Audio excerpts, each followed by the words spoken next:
Assalamualaikum warahmatullahi wabarakatuh. Saya Rudi Saputra sebagai materi pertama. Di sini saya akan menjelaskan materi tentang tujuan, jenis, dan fungsi evaluasi serta cara, teknik, dan jenis standar penilaian. Adapun yang pertama yaitu tujuan evaluasi. Tujuan evaluasi siswa di sekolah pada dasarnya dapat digolongkan menjadi 4 kategori. Yang pertama yaitu memberikan umpan balik kepada guru sebagai dasar untuk memperbaiki program satuan pelajaran atau proses mengajar. Dimana ketika seorang guru melakukan kegiatan belajar mengajar, pastinya akan mendapatkan suatu permasalahan dalam pembelajaran. Maka dengan adanya evaluasi itu bisa memperbaiki keadaan tersebut. Yang kedua yaitu menentukan hasil kemajuan belajar siswa, antara lain berguna sebagai bahan laporan kepada orang tua atau yang biasanya digunakan dengan adanya pengisian raport, penentuan kenaikan kelas, dan penentuan lulus atau tidaknya seorang siswa. Yang ketiga yaitu menempatkan siswa dalam suatu situasi belajar mengajar yang tepat, misalnya dalam penentuan tingkat, kelas, atau jurusan, sesuai dengan tingkat kemampuan atau karakteristik lainnya yang dimiliki siswa. Yang keempat yaitu mengenal latar belakang psikologis, fisik, dan lingkungan siswa, terutama yang mengalami kesulitan-kesulitan belajar. Untuk tujuan pada poin pertama dan kedua itu menjadi tanggung jawab seorang guru, dan sedangkan yang poin ketiga dan keempat itu dilakukan oleh petugas pembimbing atau penyuluhan. Yang kedua yaitu jenis dan fungsi evaluasi. Jenis evaluasi dan fungsinya dapat digolongkan sebagai berikut. Yang pertama yaitu penilaian formatif, yakni penilaian dilakukan pada setiap akhir satuan pelajaran dan fungsinya untuk memperbaiki proses belajar mengajar atau memperbaiki program satuan pelajaran. Yang kedua yaitu penilaian sumatif, yakni penilaian dilakukan tiap catur bulan atau semester, yang berfungsi untuk menentukan angka atau hasil belajar siswa dalam tahap-tahap tertentu. Yang ketiga yaitu penilaian penempatan, yang berfungsi untuk menempatkan siswa dalam situasi belajar mengajar yang tepat. Yang di sini ada hubungannya atau sakut pautan dengan tujuan poin ketiga. Yang keempat yaitu penilaian diagnostik, berfungsi untuk membantu memecahkan kesulitan belajar siswa. Dan ini berhubungan juga dengan tujuan poin keempat. Selanjutnya yaitu cara, teknik, dan jenis standar penilaian. Yang pertama yaitu cara dan teknik penilaian.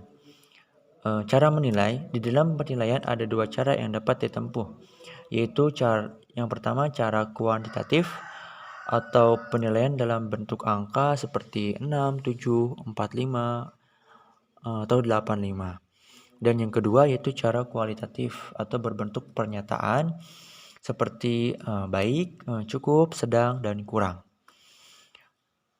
Adapun teknik penilaian pengajaran di sekolah dapat berbentuk, yang pertama yaitu teknik berbentuk tes. Digunakan untuk menilai kemampuan siswa yang mencakup aspek pengetahuan, keterampilan, sikap, bakat khusus. Bisa dikatakan bakat bahasa, bakat teknik, atau dan sebagainya, dan bakat umum lainnya. Bentuk-bentuk tes lainnya antara lain tes hasil belajar seperti essay test, objective test, true, false, atau multiple choice, matching, dan completion. Yang kedua yaitu teknik bentuk non-test, yaitu untuk menilai sikap, minat, dan kepribadian siswa. Mungkin bisa digunakan untuk wawancara, angket, dan observasi. Yang kedua yaitu jenis-jenis standar penilaian. Ada dua jenis standar penilaian yang dapat digunakan oleh guru dalam mengolah hasil penilaian. Yang pertama yaitu standar mutlak. Hasil yang dicapai masing-masing siswa dibandingkan dengan kriteria yang telah ditetapkan sebelumnya. Sebagai contoh, untuk dapat lulus dalam satu tes tertentu, siswa harus menyelesaikan dengan benar sekurang-kurangnya 75% dari soal-soal yang diberikan, tanpa melihat hasil yang dicapai oleh siswa-siswa lain dalam kelompok yang sama. Jadi pada intinya standar mutlak di sini yaitu standar yang sudah ditentukan karakteristik nilainya dan tidak bisa disamakan atau dibandingkan dengan nilai-nilai siswa lainnya. Yang kedua yaitu standar relatif. Hasil yang dicapai masing-masing siswa dibandingkan dengan norma kelompok, yaitu hasil yang dicapai oleh siswa-siswa lain dalam kelompok yang sama.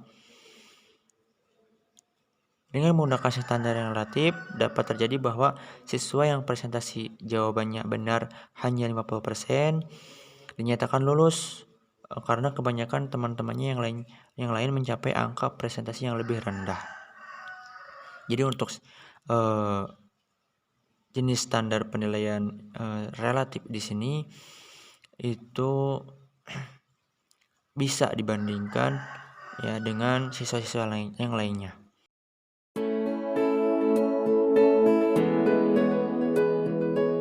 Baiklah, saya Musyafa sebagai pemateri yang kedua akan menjelaskan tentang materi tes dan prinsip pelaksanaannya serta cara menilai tes formatif. Selanjutnya saya akan menjelaskan tentang tes dan prinsip pelaksanaannya. Sebagaimana pelaksanaan hasil penilaian belajar siswa memerlukan penggunaan tes buatan guru secara intensif. Tes yang dibakukan atau disebut standarisasi tes sering kurang peka atau sensitif untuk menilai pencapaian tujuan instruksional tertentu bagi kelas-kelas tertentu. Di samping itu, karena tes yang dibakukan itu digunakan untuk berbagai maksud, kecil kemungkinan bagi kita untuk menyusun standarisasi tes yang sekaligus memenuhi berbagai maksud tersebut. Oleh karena itu, sebagai guru perlu sekali menyusun tes yang cocok, yang digunakan untuk kelas-kelas tertentu dan maksud-maksud tertentu pula. Yang pertama, kita bisa lihat berbagai jenis tes. Dari beberapa ditinjau dari bentuk pelaksanaannya itu, tes terbagi menjadi 3. Yang pertama adalah tes tertulis, yang kedua tes lisan, dan yang ketiga adalah tes perbuatan atau disebut performance test. Pada tes tulis, soal-soal maupun jawaban disampaikan secara tertulis. Nah, itu untuk bentuk tes tertulis. Sedangkan pada tes lisan itu soal-soal maupun jawabannya disampaikan secara lisan. Sebagaimana kita harus memberikan soal secara lisan, maka dijawab pun juga harus melalui lisan pula. Sedangkan yang terakhir itu tes perbuatan, ini berkaitannya dengan pertanyaan biasanya disampaikan dalam bentuk tugas. Nah, dalam bentuk tes penilaian ini dilakukan terhadap proses pelaksanaannya tugas dan terhadap hasil yang dicapai. Kemudian untuk bagian pelaksanaan yang kedua adalah bentuk-bentuk item test. Macam-macam bentuk item test untuk penilaian tujuan instruksional khusus atau T3 di dalam sistem pengajaran, tes formatif, dan untuk menentukan angka atau hasil belajarnya dalam tahap-tahapan tertentu atau disebut tes sumatif. Ini dapat dibagi menjadi 2 golongan. Yang pertama, bentuk uraian atau tes esai. Ini siswa harus menjawab dari soal-soal tes berbentuk uraian ini dengan jawaban uraian pula di kertas lembaran atau yang diberikan oleh guru. Cara menilai tes formatif. Yang pertama, cara menilai tes formatif adalah tes yang telah diberikan kepada murid pada setiap akhir program satuan pelajaran. Fungsinya untuk apa? Yaitu fungsinya untuk mengetahui sampai di mana pencapaian hasil belajar murid dan suatu bahan materi pelajaran yang telah diberikan sesuai dengan tujuan instruksional khusus yang telah dirumuskan di dalam satuan pelajaran tersebut. Dalam penilaian tes formatif ini, jika tujuan-tujuan instruksional khusus telah dirumuskan dengan tepat, didistribusikan tingkat kesukaran soal-soalnya, item tes, dan daya pembeda masing-masing soal tidak begitu penting. Yang penting adalah bahwa setiap soal betul-betul mengukur tujuan instruksional yang hendak dicapai yang telah dirumuskan di dalam program satuan pelajaran. Yang pertama, standar dan cara mengelola hasil tes. Standar yang digunakan dalam mengelola hasil tes tersebut adalah standar mutlak atau disebut Criterion Reference Test. Dengan menggunakan standar mutlak ini, yang dimaksudkan adalah bahwa tes ini bertujuan untuk mengetahui sejauh mana tujuan-tujuan instruksional khusus telah dicapai oleh siswa atau murid dan bukan untuk mengetahui status setiap siswa dibandingkan dengan siswa-siswa yang lainnya dalam kelas yang sama. Cara mengelola hasil tes. Di sini cara mengelolanya terbagi menjadi dua jenis pengelolaan, yang dimana dalam penilaian tes formatif, yaitu A. Pengelolaan untuk mendapat angka persentase siswa yang gagal dalam setiap soal. Misal, ada soal nomor 1, persentase siswa yang gagal adalah 30%. Soal nomor 2, persentase siswa yang gagal 85%.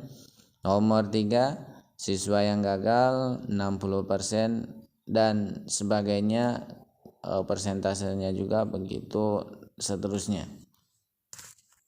Untuk jenis pengelolaan yang kedua adalah pengelolaan untuk mendapat hasil yang dicapai setiap siswa dalam tes secara keseluruhan ditinjau dari persentase jawaban yang memuaskan. Misal, nama siswa yang pertama adalah Hamid. Hasil yang dicapai adalah persentase jawaban yang memuaskan, yaitu 90%. Untuk siswa yang kedua, hasil yang dicapai jawaban yang memuaskan 50%. Siswa yang ketiga, hasil yang dicapai jawaban yang memuaskan yaitu 75%, dan seterusnya. Sebagai contoh, bila skor maksimum yang harus dicapai dalam suatu tes adalah 60, kita ambil angka yang dicapai dari nama siswa yang ketiga, yaitu Basiron. Dalam tes yang telah dilakukan adalah 45 kali 100% dibagi 60. Itu untuk cara penilaiannya adalah kita mengkalikan terlebih dahulu 45 kali dengan 100%, kemudian dibagi 60, maka hasilnya akan mendapatkan 75%. Nomor 2, penggunaan hasil tes. Penggunaan hasil tes ini ada A. Implikasi hasil pengelolaan setiap soal. Dengan pertimbangan hasil penelitian yang telah pernah dilakukan dalam pengembangan tes formatif, untuk menetapkan hasil pengelolaan setiap soal hendaknya diikuti ketentuan yang pertama. Bila mayoritas siswa sekitar 60% atau lebih gagal dalam mengerjakan suatu soal tertentu, perlu diulang kembali pengajaran mengenai bahan yang berhubungan dengan soal atau item tersebut sebagai seluruh sebagian atau bagi seluruh kelas yang gagal. Jadi kita bisa lihat ketika mayoritas ada 60% gagal dalam suatu pencapaian nilai soal yang telah diberikan, maka wajib mengulang kembali. Yang kedua, bila kurang dari 60% siswa yang gagal, ini yang kurang. Kalau tadi lebih, sekarang yang kurang. Mengerjakan suatu soal atau item tertentu, pengulangan kembali bahan yang berhubungan dengan soal tersebut dapat dilakukan sendiri-sendiri oleh siswa yang bersangkutan dengan petunjuk dan pengarahan dari guru. Jadi catatannya, bila persentase siswa yang gagal 60% atau lebih seperti dikemukakan dalam butir nomor 1 itu, untuk tahun berikutnya perlu pula dipertimbangkan penggunaan cara yang lebih baik dalam mengerjakan bahan yang bersangkutan. Mungkin dari beberapa materi yang kita sampaikan semoga bermanfaat. Terima kasih atas perhatiannya. Ditutup, wabillahi taufiq wal hidayah. Wassalamualaikum warahmatullahi wabarakatuh.